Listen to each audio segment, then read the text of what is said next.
Hello and very very warm welcome to all of you. हम लोग prostho का आज रिवीजन करने वाले हैं। प्रोस्थो का हमारा सीटी हो चुका है लेक्चर के थ्रू कंप्लीट।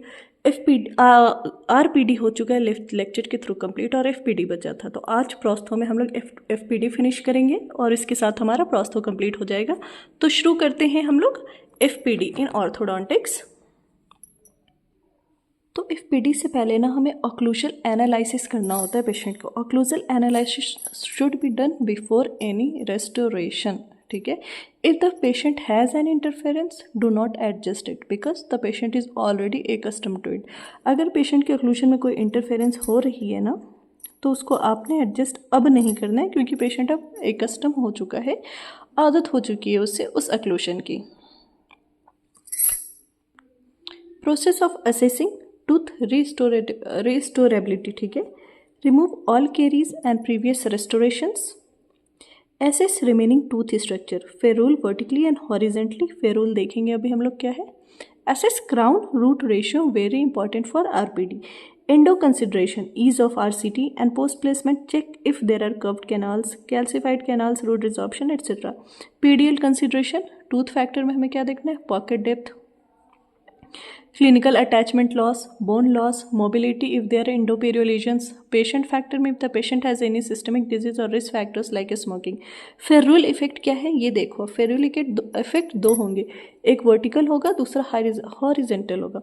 वर्टिकल मेजरमेंट में क्या होता है, जिंजाइवल मार्जिन से to top of the remaining wall. Ferrule effect vertical measurement from the gingival margin to the remaining wall should be measured from buccal, lingual, mesial and distal using a probe with a rubber stopper, ठीक है।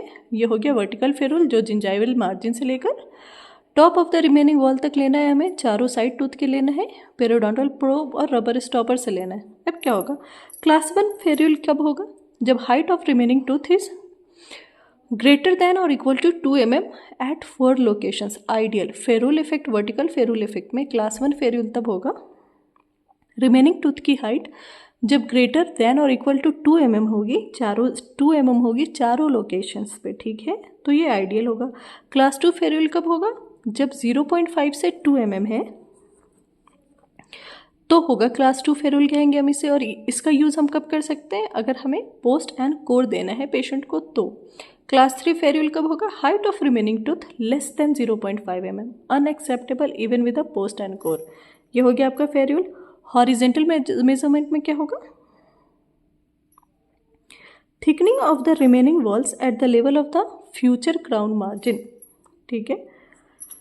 Remaining wall की thickness at the level of the future crown margin should be measured from buccal, lingual, mesial, distal using gauge callipers or if space does not permit use a probe with a rubber stopper. ये हो गया आपका horizontal measurement. Horizontal ferrule क्या है, wall with should be at least 2 mm, minimum thickness of preparation plus 1 mm, ठीक है। Wall की जो विथ होनी चाहिए एटलीस्ट 2 mm होनी चाहिए। Class 1 ferrule width of wall greater than और इक्वल टू 2.2 mm। 2 में देख लो आप, ग्रेटर देन और इक्वल टू 1.5 mm एंड 3 में है less than 1.5 mm। Chamfer margin width जो है हमने देना होता है 0.5 mm एंड शोल्डर 1.2 mm। ये यहीं पे आप याद कर लो, शैम्फर मार्जिन विड्थ जो होगी 0.5 mm होती है एंड शोल्डर मार्जिन जो होगी 1.2 mm होगी। अब अगर हमें पेशेंट को एफपीडी देना है, फिक्स्ड पार्शियल डेंचर देना है ना, तो ये कुछ क्राइटेरिया है जिससे हमें पता चलेगा कि टूथ रिस्टोरेबल है या नहीं और प्रोग्नोसिस कैसी होगी। तो अगर ferrule vertically greater than 2 mm है, फेरूल हॉरिजेंटली ग्रेटर देन और इक्वल टू 2.2 mm है and greater than equal to 1.6 mm है NAM में, ठीक है। क्राउन रूट रेशियो इंपॉर्टेंट है। क्राउन रूट रेशियो हमेशा कितना होना चाहिए, 1:1.5। अगर क्राउन 1 है तो रूट जो होगा वो 1.5 होगा। अगर क्राउन जो है उसकी लेंथ 2 mm है तो रूट शुड बी 2.133 mm, ठीक है। रूट 3 mm होना चाहिए। Crown is to root ratio हमेशा 1:1.5 होगा। प्रोग्नोसिस गुड रहेगी। रिस्टोरेबिलिटी, टूथ रिस्टोरेबल है। अगर क्राउन इज टू रूट रेशियो 1:1 है, टूथ रिस्टोरेबल है, मॉडरेट है, लेकिन tooth should not be used as an abutment. A new evaluation should be performed after stabilization. तो इस केस में हम टूथ को एबटमेंट यूज़ नहीं करेंगे। अगर crown is to root ratio less than 1:1 है तो tooth is non restorable. Crown is to root ratio आपने याद रखना है। एक्सेसिवली डैमेज टूथ को आप रिटेंशन एंड रेजिस्टेंस कैसे गेन करवाओगे? ऑर्थो एक्सट्रूशन के थ्रू, क्राउन लेंथनिंग के थ्रू, या RCT plus post and core के थ्रू, है ना। जो एक्सेसिव डैमेज टूथ है बिल्कुल एल्विलर बोन के पास है, बिल्कुल म्यूकोजा के पास है, और इसको हमने रिस्टोर करना है। तो हमारे पास अभी 3 प्रोसीजर्स हैं। ऑर्थो एक्सट्रूशन के थ्रू कर सकते हैं, क्राउन लेंथनिंग के थ्रू कर सकते हैं, और तीसरा है root RCT plus post and core करके कर सकते हैं। उसके भी कुछ कंडीशंस है कि किस केस में कर सकते हैं।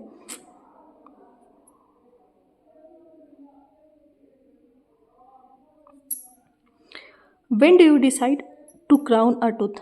आप एक टूथ को क्राउन कब दे पाओगे? You can't place a large direct restoration with a good contour contact पेन occlusion when most or all axial surface of a tooth are weakened. ठीक है,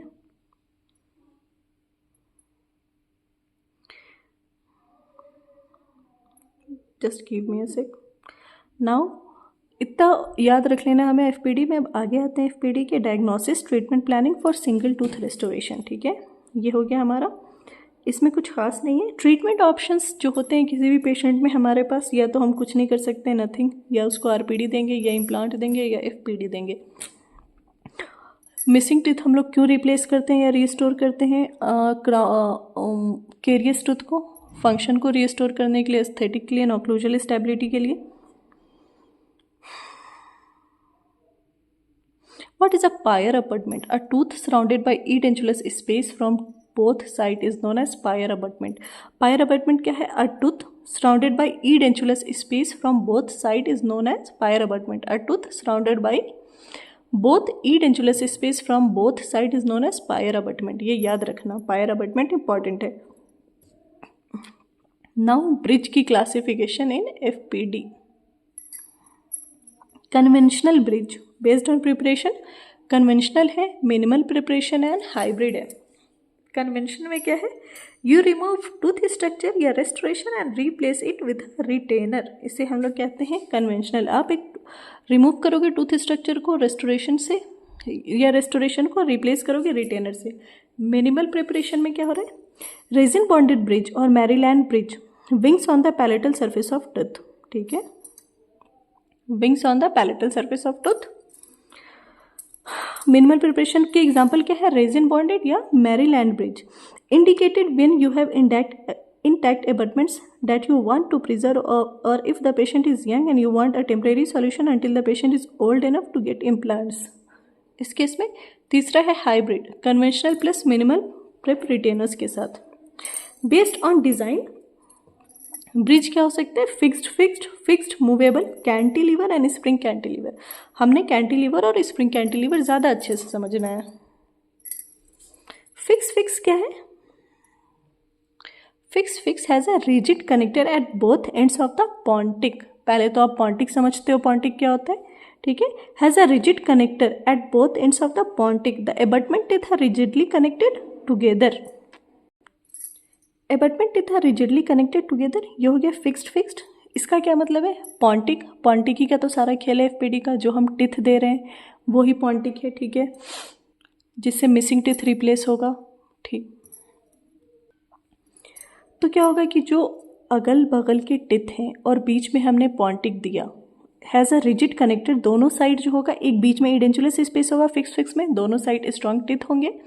हमने आर्टिफिशियल रिप्लेसमेंट दिया, आर्टिफिशियल टूथ दिया मिसिंग टूथ की जगह, जिसको हमने पॉन्टिक कहा, और दोनों साइड जो है abutment teeth are rigidly connected together, और फिर एबटमेंट टूथ को रिजिडली कनेक्ट किया। तो ये हो गया based on design fixed bridge. ये तो बहुत ही मतलब डेली यूज का ब्रिज है क्लिनिक्स के लिए। Fixed movable can be conventional or minimal preparation. Stress breaker, a rigid connected usually as the distal end of the pontic and a movable connector that allows some vertical movements on the mesial abutment tooth। ये हो गया fixed movable. Fixed movable में क्या होता है? एक rigid connector होता है डिस्टल एंड ऑफ पॉन्टिक पे और एक मूवेबल कनेक्टर होता है that allow some vertical movement on the mesial abutment teeth. इसको हम लोग कहते हैं fixed movable, movable M, mesial M, movable वाला मीजियल साइड पे रहेगा, ठीक है, फिक्स्ड मूवेबल। तीसरा है cantilever. Cantilever can be conventional or minimal preparation. It provide supports for the pontic at one end only. Pontic को सिर्फ एक साइड से सपोर्ट देता है ये cantilever. May be attach to one और मोर रिटेनर्स एट वन एंड, ठीक है, मतलब यहाँ पे हमें टूथ देना है पॉन्टिक, दो या एक इस साइड के टिथ ले रहे हैं, अगर हम एक ही टिथ ले रहे हैं या दो टिथ ले रहे हैं, दोनों एक ही साइड के ले रहे हैं, तो इसको हम लोग बोलते हैं cantilever.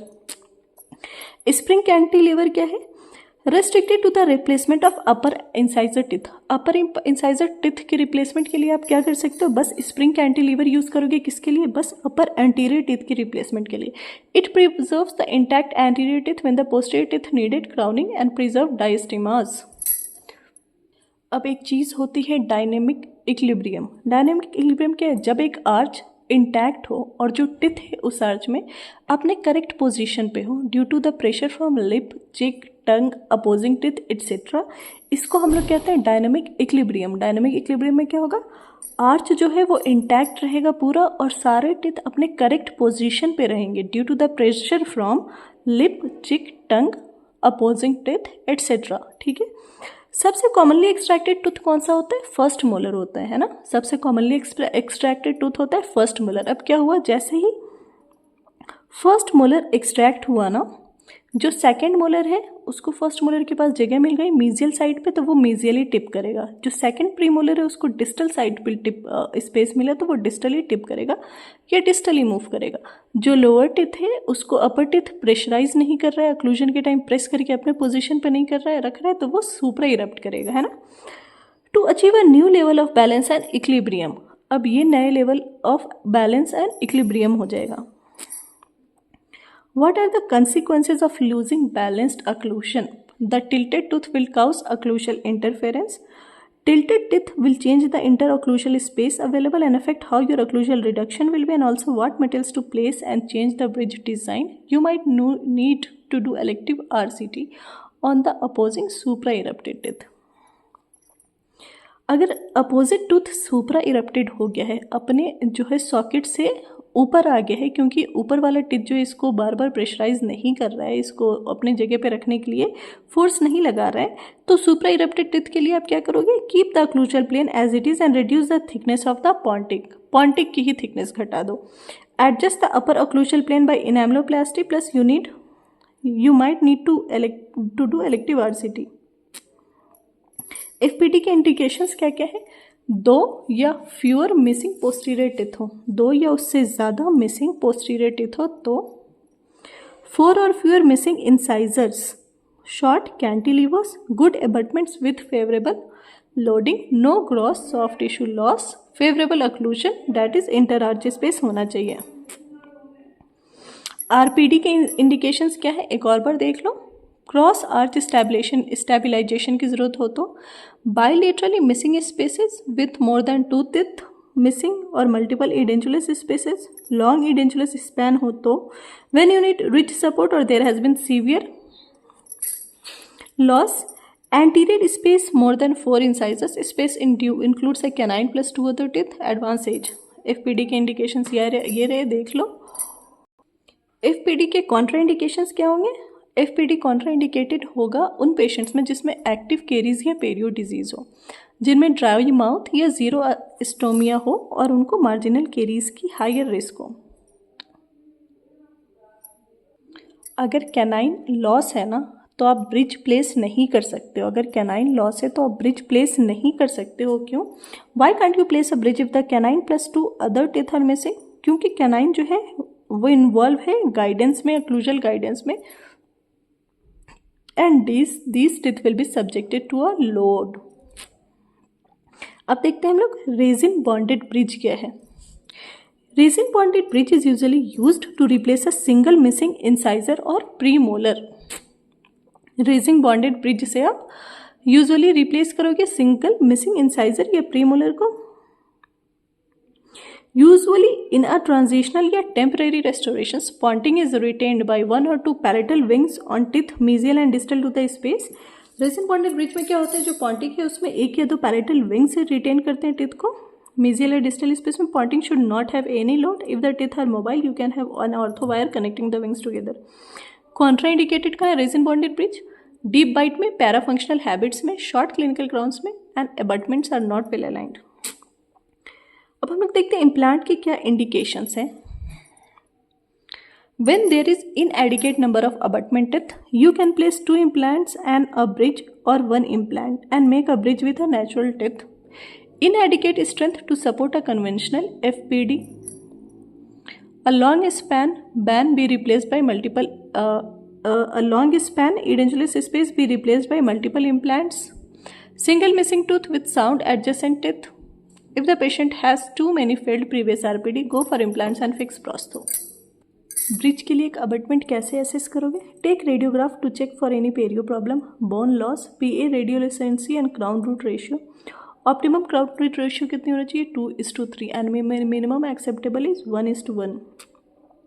Assess pulp health if vital and assess quality of RCT if it was previously treated. Assess PDL support. Remove all previous restorations and determine restorability. When there is bone loss, the center of rotation shifts more apically. Tooth is easily harmed by lateral forces. When can you accept a low crown is to root ratio? जब opposing teeth नहीं हो या opposing पेरियोडोंटली weekend tooth हो या artificial tooth हो. Cases where roots become more retentive, roots that are broader, buccolingually, widely separated roots, abnormal curvature in the apical third and the well aligned tooth. इन सब case में क्या होता है, FPD देने में आपके रूट ज़्यादा रिटेंटिव हो जाते हैं, FPD की प्रोग्नोसिस और अच्छी हो जाती है.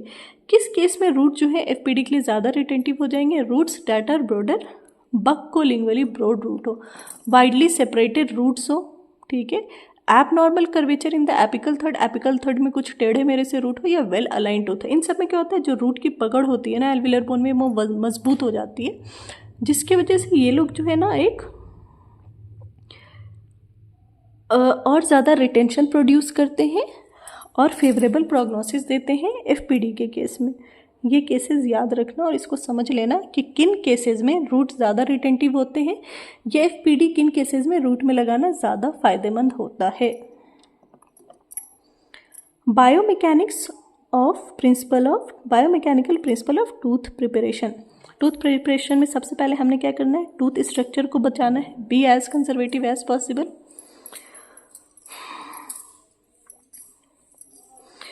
अठारह साल से जो कम के पेशेंट होते हैं ना, क्राउन कटिंग के टाइम उनका हमें ज़्यादा ध्यान रखना होता है. क्राउन पेशेंट 18 साल से जो कम के पेशेंट होते हैं ना, उन्हें हमें क्राउन देना ही नहीं होता है, क्योंकि जो उनका पल्प चैम्बर होता है और वो बड़ा होता है और हम लोग उसमें ईजिली पल्पल इरिटेशन काउज करा सकते हैं. टेपर, रिटेंशन एंड रेजिस्टेंस के लिए हमने क्या करना है, टेपरिंग देनी है. The wall of the preparation should cover occlusally. Taper में क्या करना है, wall of the preparation should converge occlusally. वो कन्वर्ज होना चाहिए. प्रिपरेशन का वॉल कहाँ गया?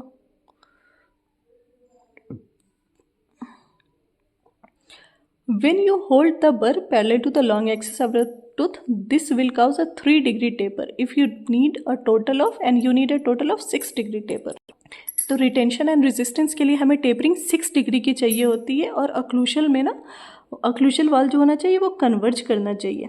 Importance of taperness, it allows full seating of the restoration during cementation, compensates for inaccuracies during fabrication, allows you to visualize the preparation walls and margins. Without taperness, you might have an undercut not detected. Retention and resistance decreases as taperness increases. Taperness detect करने के लिए हमें क्या करना होता है, टेपरनेस को detect करने के लिए हमें प्रिपरेशन को, प्रिपेयर्ड टूथ सरफेस को एक आई से 30 सेंटीमीटर की डिस्टेंस से देखना चाहिए.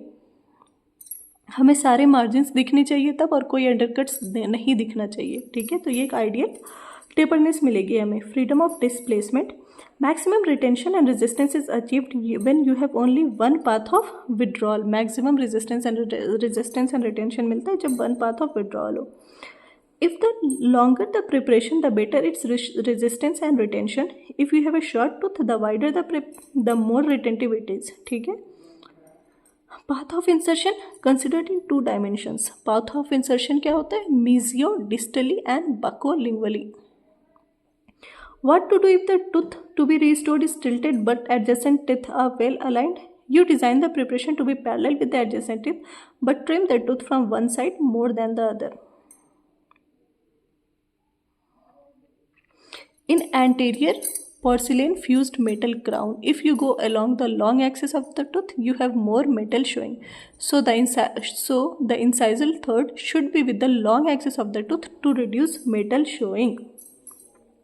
क्या होगा? Anterior porcelain fused metal crown में अगर आप लॉन्ग एक्सिस ऑफ टूथ के साथ जाओगे ना तो ज़्यादा मेटल शो होगा. तो आपने क्या करना है? Incisal third should be with the long axis of the tooth to reduce metal showing. Internal features में क्या होंगे? ग्रूव्स होते हैं, बॉक्सेस होते हैं, पिन्स होते हैं. ठीक है. स्ट्रक्चरल ड्यूरेबिलिटी, जब आप क्राउन चिपकाओ ना तो restoration should have enough bulk to withstand forces. This is provided by occlusal reduction depends on type of materials used plus patient's occlusion. जब आप फुल मेटल क्राउन दे रहे हो पेशेंट को तो फंक्शनल कस्प है ना वो 1.5 mm होना चाहिए और non functional cusp 1 mm. occlusal reduction में हमें क्या करना है? फुल मेटल में फंक्शनल कस्प हमें 1.5 mm रिड्यूस करना है, non functional cusp 1 mm. Porcelain fused metal वाले क्राउन में 1.5 to 2 mm functional cusp and non functional cusp 1 to 1.5 mm. Full ceramic में 2 to 2 mm functional and non functional cusp reduce करते हैं.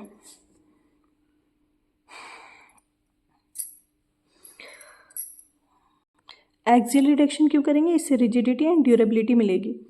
Marginal integrity, finishing line on the tooth. अभी नीचे बहुत सारे finishing line आएंगे, शैम्पर्स आएंगे, फेदर्ड आएंगे, वो हमें याद करना ज़्यादा ज़रूरी है, उसको ज़रूर याद रखना.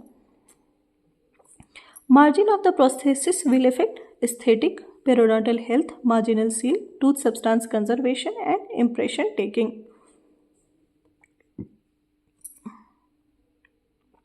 We usually try to avoid subgingival margin, but if the tooth already has a restoration that extends subgingivally, if there is a pocket, place the finish line of the crown apical to the restoration margin, and if the finish line becomes close to the bone, do crown lengthening. If crown lengthening is not indicated, place the finish line coronal to the restoration, but make sure the finish line is perfect. If the restoration is amalgam, less risk of secondary caries. Finish line में क्या होता है? Knife edge, chamfer, shoulder. Knife edge में क्या होगा? Zero ledge, conservative to the tooth. Knife edge क्या होते हैं? टूथ कंजर्वेटिव होंगे लेकिन प्लाक रिटेंटिव होते हैं. नाइफ एज जो मार्जिन होते हैं उसमें टूथ कंजर्व होगा आपका लेकिन ये प्लाक रिटेन करेंगे. शैम्फर जो है वो कर्व्ड लेज होगा, reasonably conservative, non plaque retentive. Chamfer line जो होते हैं वो रीजनेबल मार्जिन होता है ये सब, ठीक है, नॉन प्लाक रिटेंटिव होगा. शोल्डर जो होता है वो फ्लैट लेज होता है, most destructive but non plaque retentive. तो मोस्ट डिस्ट्रक्टिव मार्जिनल लाइन कौन से है? Shoulder margin line. Most destructive finish line कौन से हैं? Shoulder finish line. अब हम लोग देखते हैं डिफरेंट फिनिश लाइन्स और उनके बारे में कुछ नोट्स. सबसे पहले आते हैं chamfer and important one. Chamfer जो है ये इम्पॉर्टेंट वन है. Used in all metallic restoration plus lingual portion of porcelain fused metal. जो शैम्फर है ना ये हम लोग ऑल मेटालिक रेस्टोरेशंस में यूज़ करते हैं plus lingual portion of porcelain fused metal में. Distinct and easily identified, reasonably conservative and non plaque retentive, done by round and tapered diamond bur or torpedo bur. Use only half of the bur tip. Depth, chamfer की depth कितनी होगी? 0.3 to 0.5 mm और chamfer all metallic restoration में use होगा और इसकी depth होगी 0.3 to 0.5 mm. Next is heavy chamfer. Heavy chamfer used in all ceramic restorations. Heavy chamfer किस में यूज़ करते हैं हम लोग? ऑल सेरामिक रेस्टोरेशंस में, जबकि शैम्फर मेटालिक में करते हैं. हेवी शैम्फर ऑल सेरामिक रेस्टोरेशंस में करते हैं. इंटरनल एंगल्स इसके राउंडेड होंगे. 90 डिग्री केवो सरफेस एंगल होगा.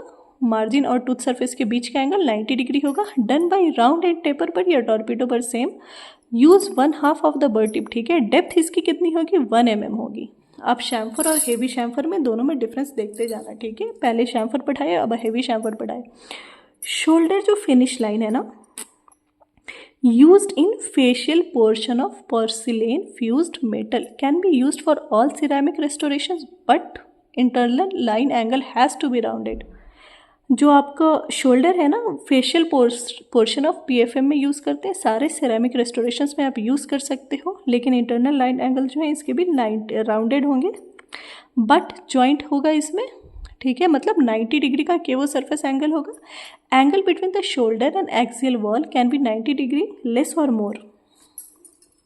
शोल्डर और एक्सियल वॉल के बीच का जो एंगल है वो 90 डिग्री, उससे कम या उससे ज़्यादा या 120 डिग्री हो सकता है। Shoulder can be bevelled to minimise marginal leakage. Done by flat end tapered diamond one. Which is the most destructive type of finish line? Shoulder finish line is the most destructive type of finish line. 90 degree internal line angle होगा, concentrate stress on tooth, coronal fracture करेगा और इसकी डेप्थ कितनी होती है, 1.2 mm। Sloped shoulder facial portion of PFM में use होगा, 120 degree sloped shoulder margin, no unsupported enamel.